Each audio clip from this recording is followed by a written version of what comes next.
All right, guys, as you kind of get settled in, I have two quick announcements. One is a request. We have kids camp starting on the 24th, Monday through Thursday. So 2 weeks from yesterday, is that right? Yeah. We have so many volunteers. We are so excited about that. It's pretty much just like a party for all of the women. So I hope you got a volunteer spot if you wanted to come. But if it didn't work in your schedule or if you didn't sign up to volunteer, that's fine. I'm wondering if you would want to make cookies or bars or bring fruit for the volunteers. That's my invitation for you. I put the whiteboard out there right on the way out, real subtle for you to sign up on. But we feed the volunteers every day, and it's like, I don't know if Caroline's here. I'm thinking it's like 130 volunteers that come. And so that's a lot of lunches, and we are so happy to do it. But it's so much better to give them a homemade like Monster bar than like those cruddy Aldi cookies, right? Which is probably what I would do. So if that interests you, just sign up there. You could bring your goodies on the Sunday before we start, or I did not think through the administration of this. Maybe put your name and I'll email you. Probably like to say, because maybe we'll do like bring them on Sunday or bring them like on Wednesday morning or Tuesday night to my house or something like that. I don't know. This is why coordinators are important. I was super pumped to invite you to. Oh, that's what we'll do. We'll bring them to Bible study on Tuesday night. Yes, thank you. But I need some people to bring them Sunday to church, so we're ready to feed Monday and Tuesday. Brilliant. Okay. The second one is not even an invitation, but guys, I thank you so much for tearing down each night. It's been amazing that you guys have just like, no one's even asked you to, and you guys just take down your chairs and the tables. And last week we set up the men's study for them since it's so early tomorrow morning. So I really do appreciate that. That's pretty amazing. So with that said, guys, let's jump in to this week's teaching. This was Hosea chapter 2, the first half of it. Don't know if you noticed, but there was a lot of laughter in table time discussion. And at first I was back there and I'm like, this is concerning. The themes are accusation and judgment this week. Why is everyone laughing? And then I eavesdropped on the closest tables. It was the drawings that you guys were laughing at.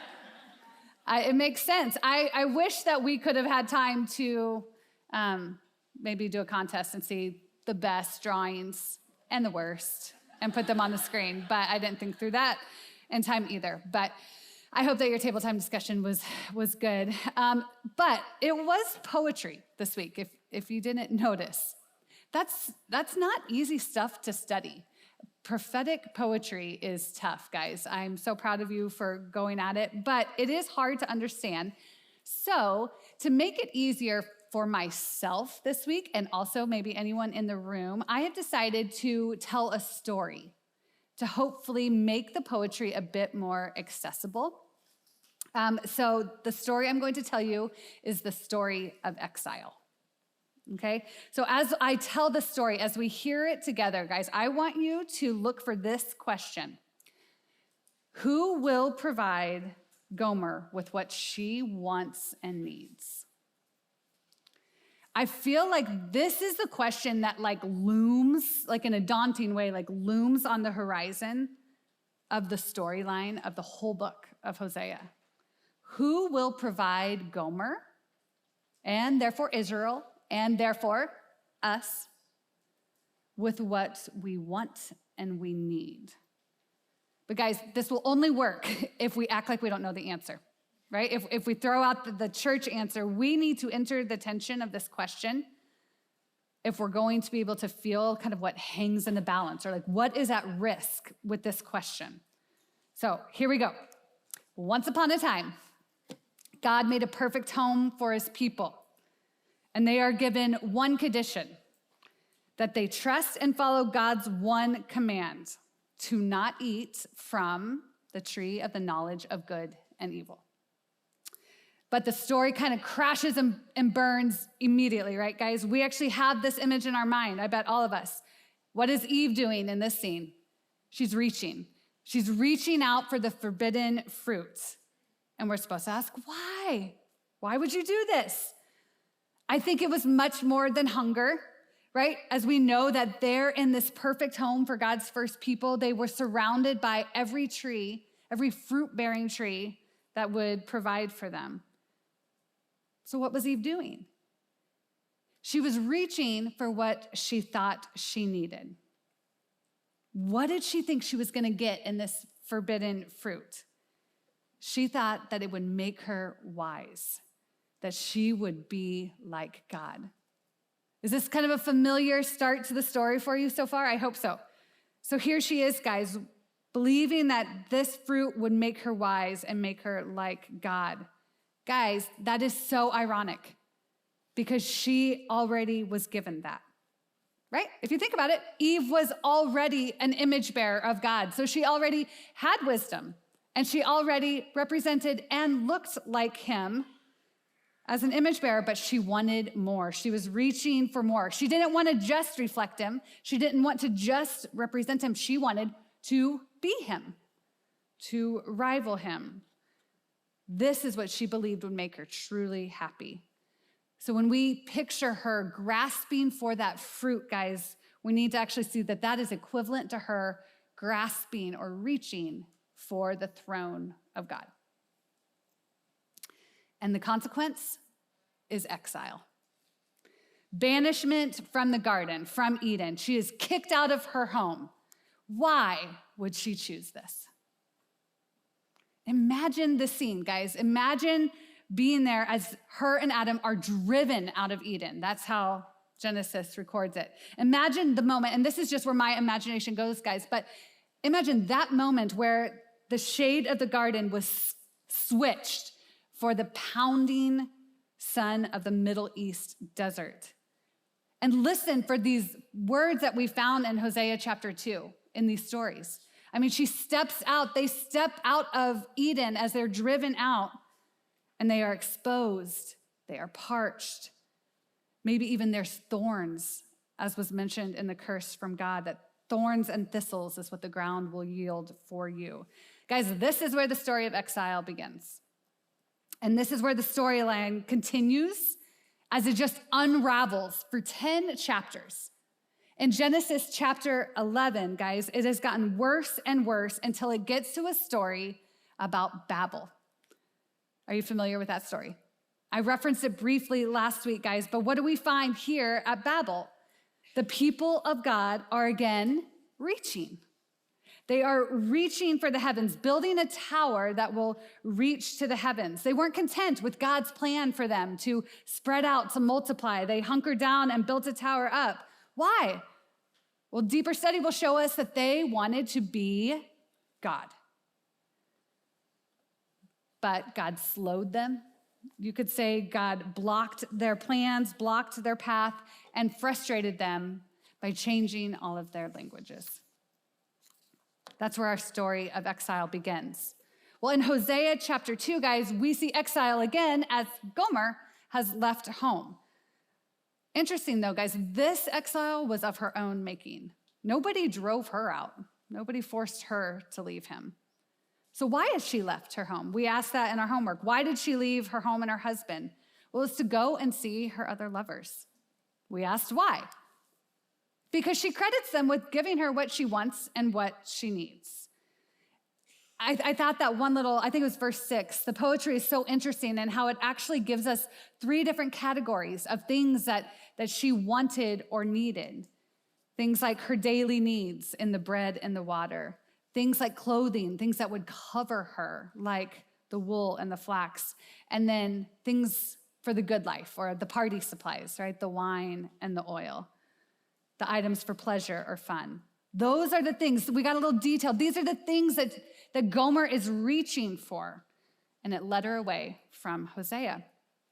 She's going after these other lovers, but we actually got to see that there was a response here that we were supposed to study. We read that Hosea went after her, showing his jealousy in a good way. He went after her on her runaway path. This is where our drawings came in. He blocked her path. It's like he slowed her down. There was even mention of thorns. And we saw that she was drawn to this moment of frustration. You could almost like picture her throwing her arms up in the air. I don't know how detailed you got in your drawings. I did hear that one of you drew her in just her bra. Extra credit for that detail. I don't know. No judgment. I love it. We get this moment, we could see that she's frustrated as she's hedged in. It's almost like she hits this wall, or maybe the thorns of caution prick her and slow her down from her runaway path as Hosea went after her. It makes me wonder, in that moment, did she think, why did I choose this? It was better for me with my husband than it is now. Okay, well, Hosea's marriage, as you guys know, is teaching us about Israel, and the story of exile becomes a reality just after Hosea's day, right after Hosea's ministry. So Hosea and lots of other prophets, guys, they had this job of warning God's people that if they did not return to the Lord in obedience, then punishment was coming. So what we read this week was a warning. It was a caution. It was what Hosea was saying to the people, hoping that they would turn from their ways, that they would listen. But here's what was happening. Israel was living in the promised land in Canaan. This is the same land that had been promised to them all the way back in early Genesis to Abraham, as God promised him a land for his people. And guys, the way that Canaan is described, the way that Israel is described is made to make us think of Eden. Maybe you've noticed that before. We read the description of the promised land and we're supposed to feel like we're picking up on a theme from early on in Genesis. It's like Eden. And just like in Eden, there's one condition that God has clearly laid out that they would, if they would trust and follow God's law, that they would stay in their Edenic home. But we know that they don't. What do? They reach for more security. They reach for blessing more than what they already have. Guys, they have it in God, but they are looking for it in Baal. They have it in God, but they end up looking for it from Egypt and Assyria. So let's just take a little bit of a moment and look at the actual historical facts about this, guys, of what was going on in Hosea's day, guys. What exactly was Israel doing wrong? We've kind of been vague up until this point, but here's just a little bit more to color it in, guys. They were, for hundreds of years, they were kind of mixing or blending together the worship of Yahweh, of their Lord, of God, with the worship of Baal. So it wasn't always that they were just straight up turning 180 degrees away from God and adding and going to Baal, but it was more like they were adding Baal worship to the worship that they already had. And what I think is interesting is that this god Baal was a god of fertility and agriculture. So they would go to him when they wanted those needs met. And some of the details of this are just raunchy, guys. What the Israelites would do as they joined their pagan neighbors as they went to Baal is that they would go, they would bring sacrifices, but sometimes if Baal wasn't answering, they would hurt themselves. They would gash themselves trying to get him to respond to their prayers. Guys, they would prostitute themselves. Essentially, these feast days of Baals that we read about they were orgies, right? They would go, and so that just adds to like this theme, of sexual infidelity.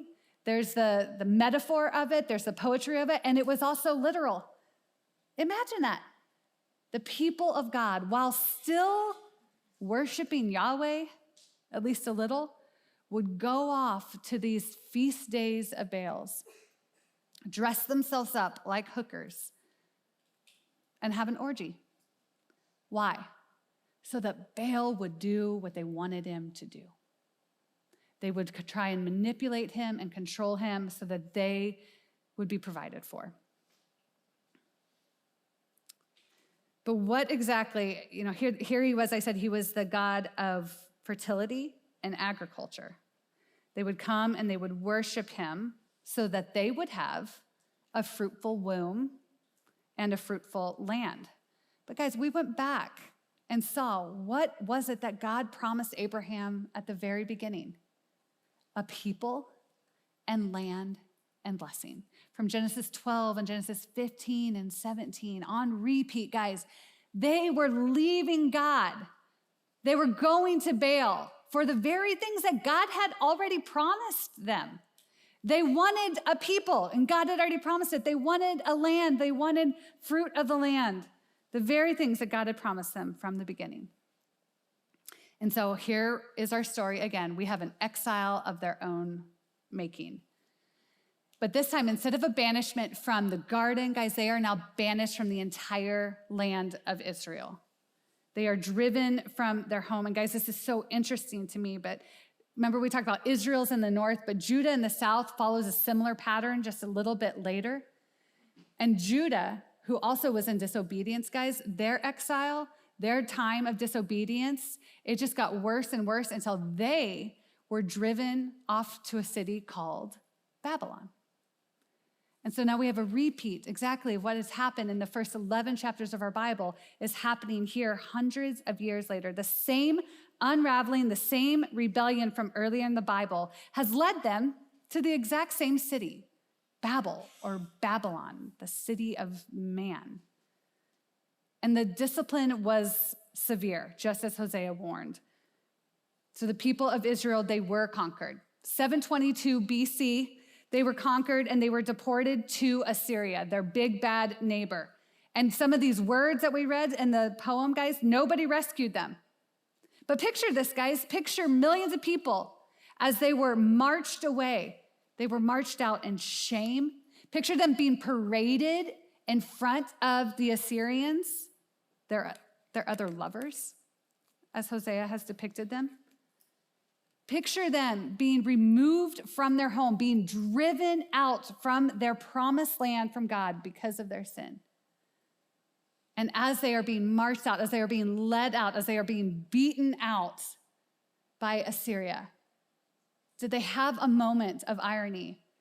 Oh, the country that we sought for freedom, the country that we sought for stability is the very country that's enslaving us. Enslaved by the people that they looked for security and blessing. The description that Hosea gave us that now comes to life as we picture this actual historical scene, guys, no more church calendar, he said no celebrations, no new moons, no Sabbaths, no festivals as they left the promised land. Devastation. The vineyards were now thickets. The wild animals were now ravaging the land. And I can't help but wonder if the people of Israel were saying, why did we choose this? This sounds like the opposite of Eden. But there's 2 points here that were kind of last minute for me. For the last 4 days of putting together this talk, even though I kind of got the idea of let's march through the theme of exile here, guys, I was still just stuck because I just kept feeling like I'm just putting this together with my mind. It's just a checklist item for me. And I knew it wasn't right. And I just kept saying, Lord, what? I have got to live this. I've got to let it hit me all the way. And I kept going to the Lord and praying that, but I just couldn't kind of shake this duty feel or homework feel of I just got to get this done or whatever. Guys, I'm not even kidding. I up until half an hour before, I'm still just Lord, I don't know if this has hit me yet. I don't know if I'm letting it pierce my heart. And it got to the point where I'm well, do it while I teach, Lord. I mean, up until the last moment, would you just let me see how I need to apply this? And this is as close as I got.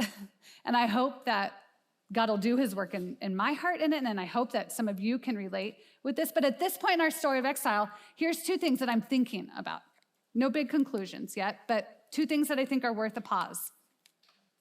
This idea that Israel was enslaved by the people that they had reached out to for security and blessing. This feels a little too close to home for me. Enslaved by the people that they had looked to for security. Guys, so often I wander off. I create distance between God and myself because I am convinced that the good life is found in something else. Maybe not other than God, but in addition to God. Maybe that's one distinction we can make. I haven't totally discarded God, but I add things to him as my God, as my Father, as my creator, and as my husband. And so I go after something else, thinking that this is the good life. This is where freedom will be found, and it leaves me enslaved in one form or another. The sin that has so often, I hear it promise me freedom. I hear it promise me joy or peace. It ends up just chewing me up and spitting me out. And I thought about the people in this room who maybe actually this message of Hosea is a little bit literal. I thought of the people in this room who have been affected by an unfaithful husband. Or how about the women in the room who have been the unfaithful wife, literally? Ask them if they agree with this point.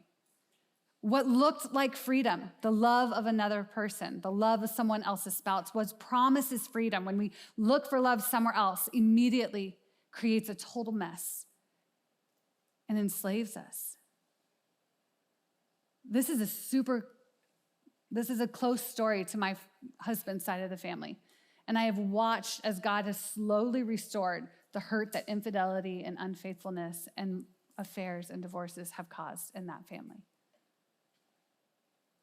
My father-in-law would be the one to get up here and tell you guys from his heart, it's a lie. Whatever that other thing is that is promising you freedom, it will enslave you. It will bring destruction and death. Guys, so I think what I'm saying is, what if we stopped believing the promises of our idols? The false guarantees. They will not deliver for us. But it's not just that they won't deliver, they will enslave us, guys.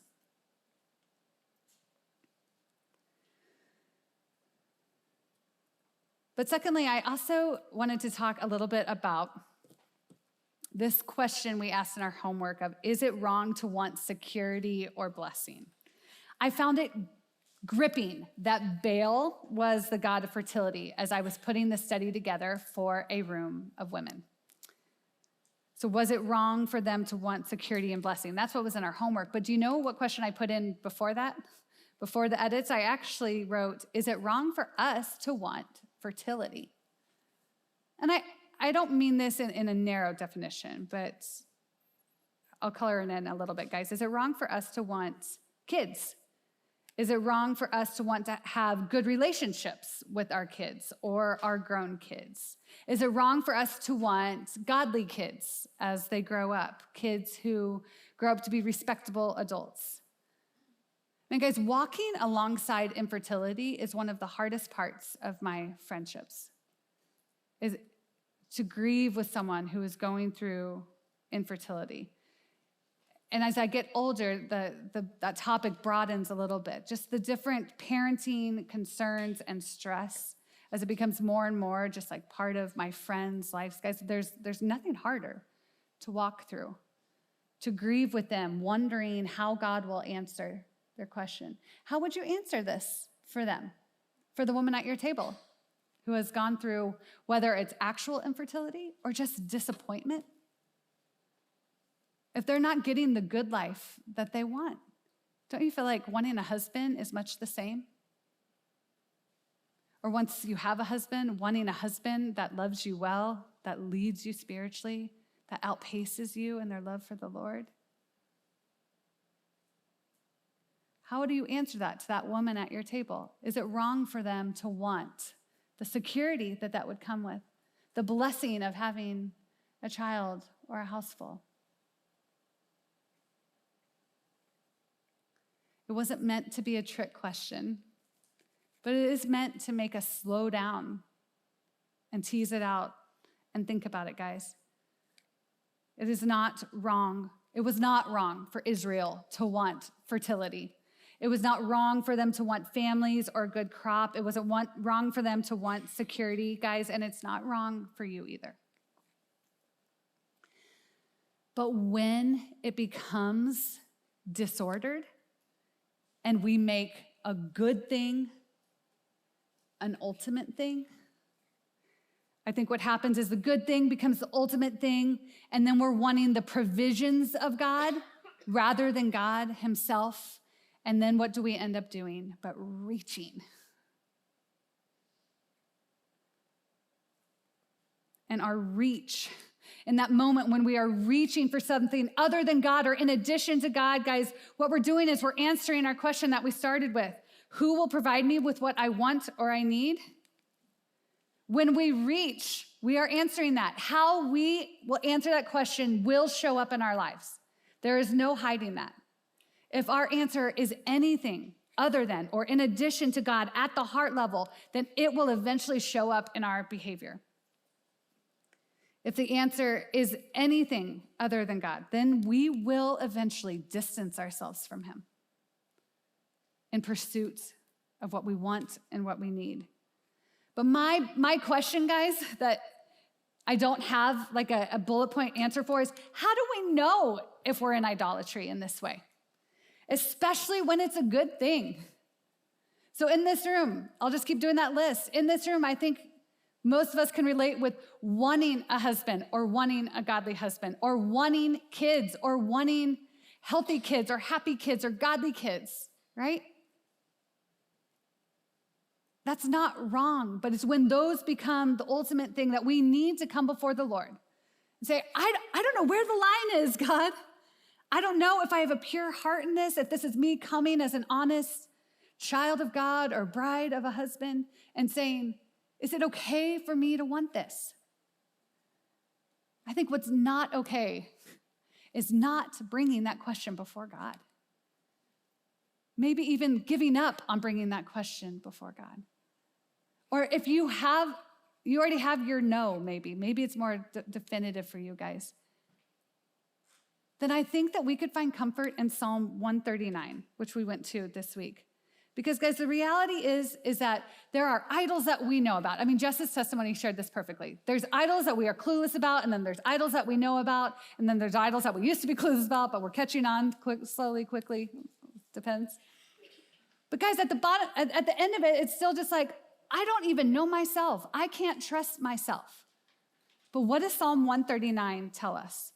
Lord, you have searched me, and you know me. You know when I sit down and when I stand up. You understand my thoughts from far away. You observe my trials and my rest. You are aware of all my ways. Before a word is on my tongue, you know it, all about it, Lord. You have encircled me, and you have placed your hand on me. This wondrous knowledge is beyond me. It is lofty. I am unable to reach it. Guys, for the times when we don't know if the thing that we love and the thing that we long for is an idol or not, or if our heart is pure, if our heart is compromised, we come to the Lord and we say, you know all things, and I do not. You are omniscient, and my knowledge is limited. And we see that way that we are different than God. Just like last week, seeing the difference between the fact that we have needs, but he does not. But we have to come to him in prayer. And we have to acknowledge that we don't even understand our own motives. And then it also takes away this anxiety that we might have, that why do I want this thing if it's not good? Why do I still want this thing if you haven't given it to me?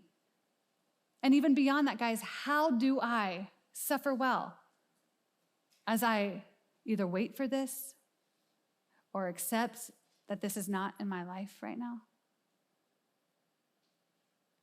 Wanting security and blessing and those kind of things. Guys, that's not bad. It's when we stop talking to the Lord about it that I think we get ourselves in trouble.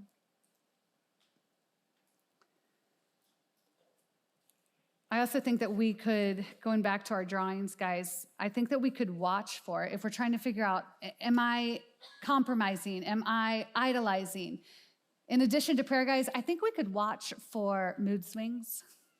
I think we could become self-aware of when we have adult temper tantrums, or maybe just like a surprise eruption of tears. At least in my own life, guys, it's those really volatile moments that in hindsight, rarely in the moment, in hindsight, I'm like, oh, that was linked to an idol for sure.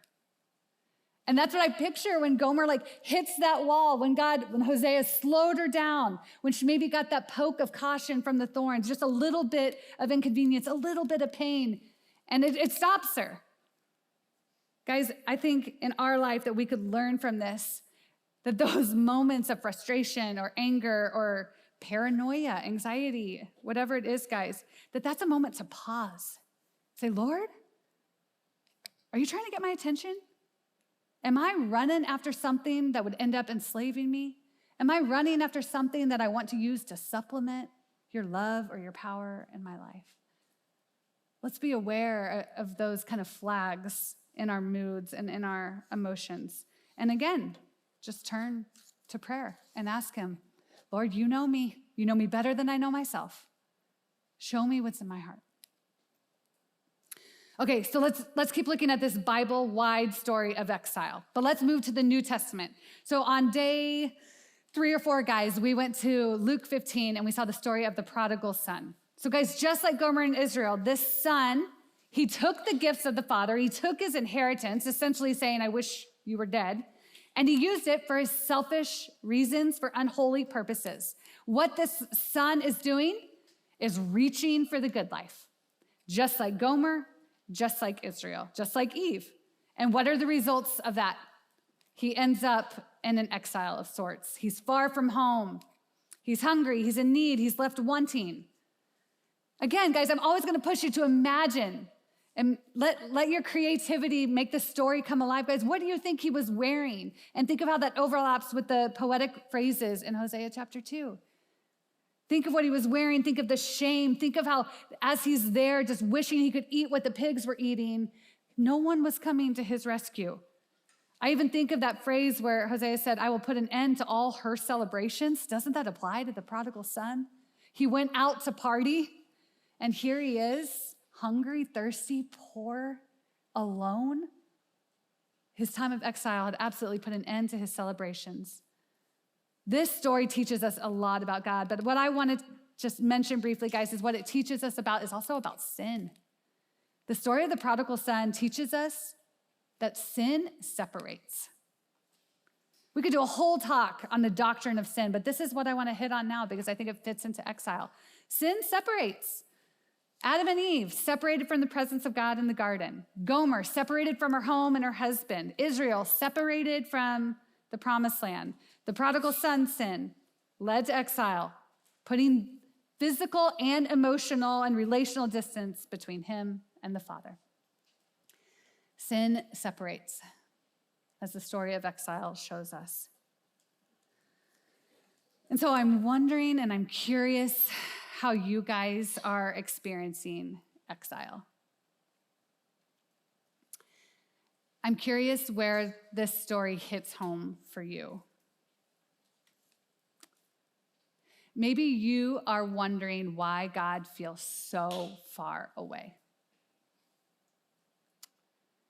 Maybe you have felt like you relate with some of these descriptions this week: exposed, shamed, in need, thirsty, being left wanting. For sure, I think in this room, guys, we could share how we feel the reality of sin separating us. Even if we're in Christ and our actual union with Christ, our union with God isn't broken, when we are in sin, that communion with him is broken, and we feel that distance. Have you been there? How about in your relationships, though? You guys know this, sadly, probably from experience, that when has a sin in your life caused separation between you and someone else, or the sin of someone else brought separation in your relationship? Where does the story of exile hit you? I think a lot of questions could come up from this topic, from this prophecy, guys. Maybe this hits home because you're a sufferer. Maybe you have physical suffering, or you have a diagnosis, or you have mental health struggles or marriage struggles, and you feel exile. You do not need a whole talk on exile to be convinced of it. But I wonder if the real big questions underneath this are more like this. Our most honest question would be, on a bad day, an honest day before God, would we say, in exile, God, it feels like you have lost control of the reins. Or maybe when you hear all these stories strung together and they're kind of mounting on top of each other, guys, or maybe you're experiencing it, maybe your question is, does exile equal God's abandonment? And you picture God saying to Eve, essentially like, hey, you chose this. I warned you, but you chose this. Now figure it out without me. Is that how you view God in Genesis 3? Or maybe when you're picturing Israel and their exile, do you picture God saying, well, you messed up too much. That mercy bucket, it's empty now. The sin has now outweighed the mercy.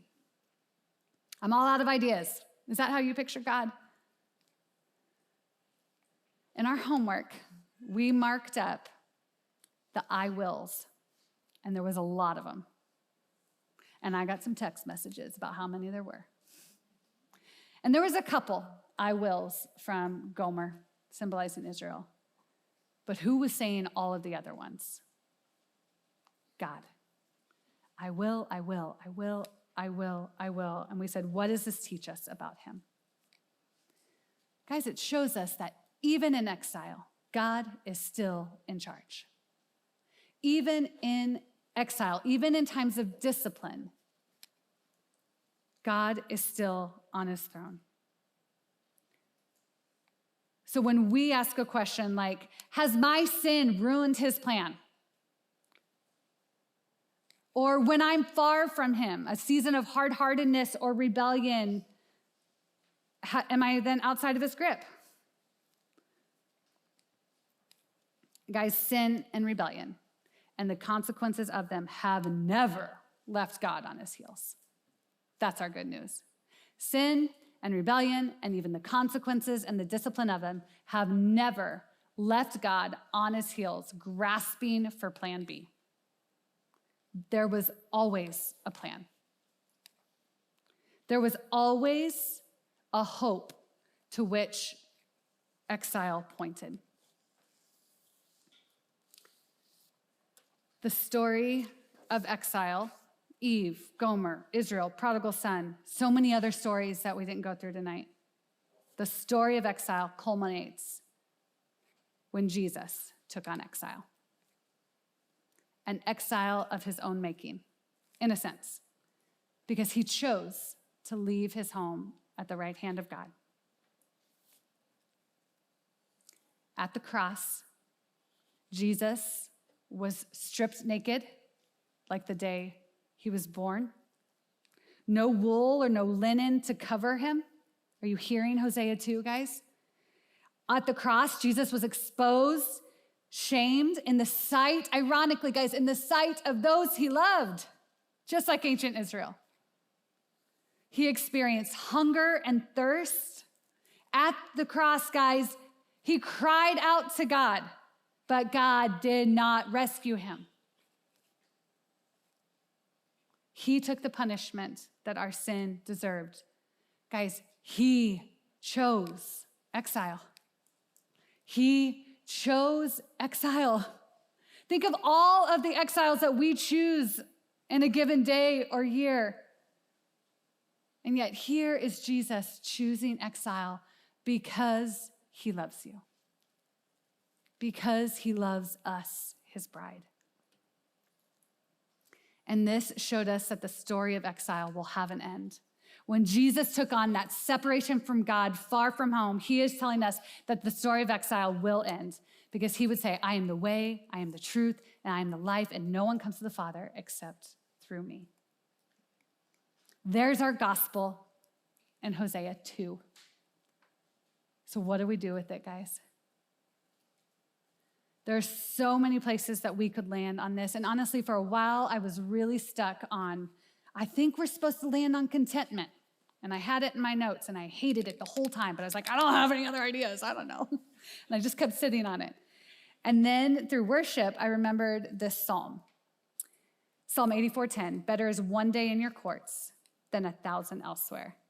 I would rather be a doorkeeper in the house of my God than dwell in the tents of the wicked. Instead of contentment being what we muscle ourselves to find this week, what if we flipped it on its head and said, the way to respond to this is discontentment? I actually feel like that's going to free me up more. I am way too content with what the world can offer me. It's pathetic. I am just so content and happy and pleased with my money and my home and my achievements, whatever. I am so content, and I don't want to be anymore. I want nothing less than the love of God, and I want to love nothing in addition to him, so to speak. I want to be so caught up in his love for me and his love for the church that all other lovers lose their pull on me. So think about that as we head into worship. What would it look like to ask God, who knows you, to increase your discontentment with the world, with your idols? What difference would that make? Let's pray. Father, I pray for the women in this room that they would rejoice in their salvation, that you, Jesus, are showing us the end to exile. We live in the already not yet. Lord, you have ended our exile because we live in union with you. You are near to us. But man, there is more coming, Lord. Lord, we claim your promise from way back at the beginning of the Bible in Deuteronomy, where it says, even if your exiles are at the farthest horizon, he will gather you and bring you back from there. Lord, I picture your bride from all edges of the horizon being gathered by you, our husband, and you bringing us together. Lord, would that image be our hope? Would it be our comfort? And would we come to you as the God who knows all things and sees us and is with us, no matter how far we drift, no matter how subtle our drift is? Lord, in a room full of women who are willing to study an Old Testament book, Lord, what we are most at risk for probably is maybe not being aware of the ways and the times in which we wander away from you. But you are merciful and you are gentle. So tonight as we worship, show us what it is. Show us the ways that you are calling us home, near to you, in purity and obedience.